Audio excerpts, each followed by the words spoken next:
आज हम एक ऐसी कहानी की दुनिया में चलने वाले हैं जो आपके रोंगटे खड़े कर देगी। हम ये देखेंगे कि कैसे एक बिल्कुल नॉर्मल सा सफर डर और सस्पेंस के एक ऐसे जाल में बदल जाता है जिसकी किसी ने कल्पना भी नहीं की होगी। तो चलिए कहानी की शुरुआत इसी सवाल से करते हैं। जरा सोचिए, अगर किसी सुनसान रास्ते पर अंधेरे में कोई अजनबी मिले तो क्या करना चाहिए। हमारी कहानी का हीरो आरुष ठीक इसी उलझन में फंस जाता है। आइए देखते हैं कि उसके इस फैसले का अंजाम क्या होता है। कहानी का पहला पड़ाव हमें ले जाता है एक सुनसान सड़क के किनारे बने ढाबे पर। यहीं से शुरू होता है अजीब और डरावनी घटनाओं का एक सिलसिला।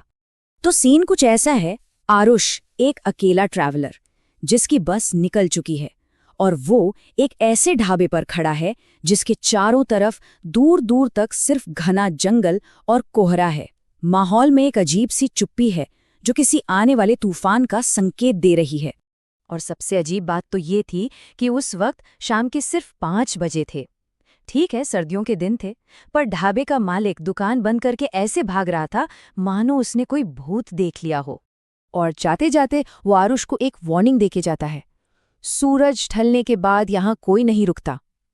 अब ये कोई मामूली बात नहीं थी, ये एक पहेली थी।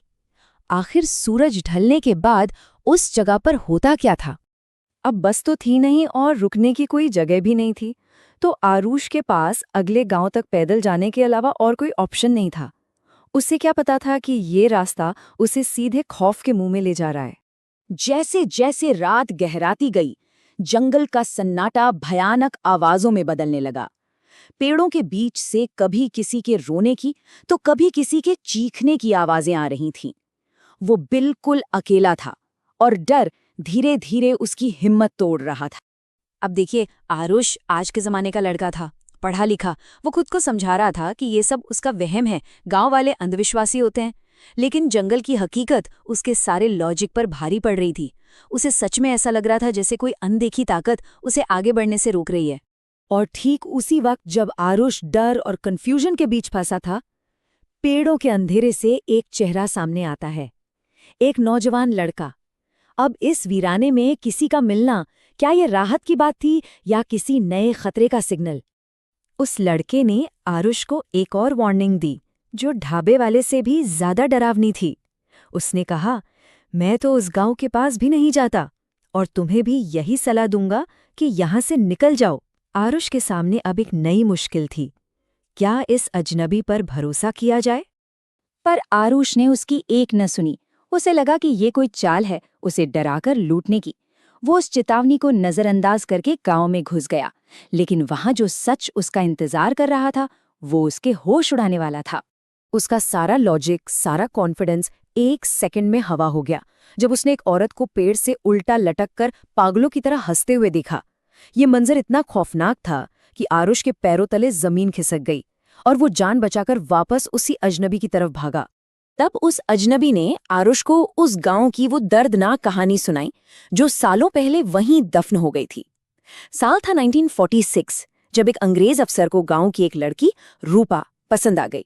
उसके पिता ने विरोध किया और रूपा की शादी किशन नाम के लड़के से तय कर दी। लेकिन गांव के लिए मुखिया ने गद्दारी की और अंग्रेजों को खबर कर दी। फिर शादी की रात जब पूरा गांव जश्न मना रहा था, सैनिकों ने पूरे गांव को आग लगा दी। उस रात से उन सभी लोगों की आत्माएं उसी श्रापित जमीन पर भटक रही हैं।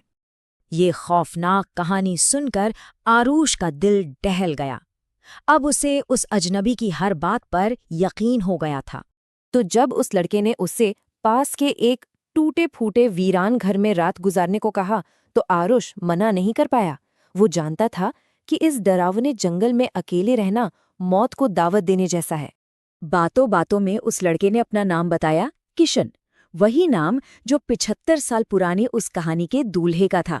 लेकिन उस वक्त डर के मारे आरुष का ध्यान इस अजीब इत्तेफाक पर गया ही नहीं। किसी तरह कांपते डरते वो रात तो उस पुराने घर में कट गई। लेकिन आरुष को अंदाजा भी नहीं था कि कहानी का सबसे बड़ा और सबसे डरावना मोड़ तो सुबह की पहली किरण के साथ आने वाला था। सुबह एक बस के हॉर्न से उसकी आंख खुली। कमरे में सूरज की रोशनी आ चुकी थी।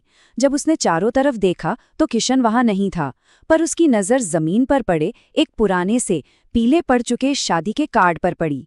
उसने कांपते हाथों से वो कार्ड उठाया। उस पर लिखा था, रूपा संग किशन, 22 दिसंबर 1946। वही नाम, वही तारीख, जो कहानी उसने रात को सुनी थी। अब ये सिर्फ एक इत्तेफाक नहीं हो सकता था। और बस उसी पल आरुष की रगों में जैसे खून जम गया। उसे वो भयानक सच्चाई समझ आई। किशन, वो लड़का जिसने उसे बचाया था, वो कोई इंसान था ही नहीं। वो रूपा का दूल्हा था जो 75 साल पहले उसी आग में जलकर मर गया था। मतलब आरुष ने अपनी पूरी रात एक भूत के साथ गुजारी थी। लेकिन एक मिनट, किशन कोई डरावनी, नुकसान पहुंचाने वाली आत्मा नहीं थी। वो तो खुद एक शिकार था, एक भटकती हुई रूह जिसका मकसद शायद आज भी उस श्रापित गांव से अनजान मुसाफिरों को बचाना है। और ये कहानी हमें इसी एक सवाल के साथ छोड़ जाती है। अगर किशन एक आत्मा है, तो उसका असली मकसद क्या है? क्या वो एक रक्षक है जो दूसरों को अपने जैसे अंजाम से बचाता है? या वो भी उस गांव में कैद एक रूह है जो अपनी मुक्ति का इंतजार कर रही है? इसका जवाब शायद हमेशा के लिए उसी जंगल के अंधेरे में दफन रहे।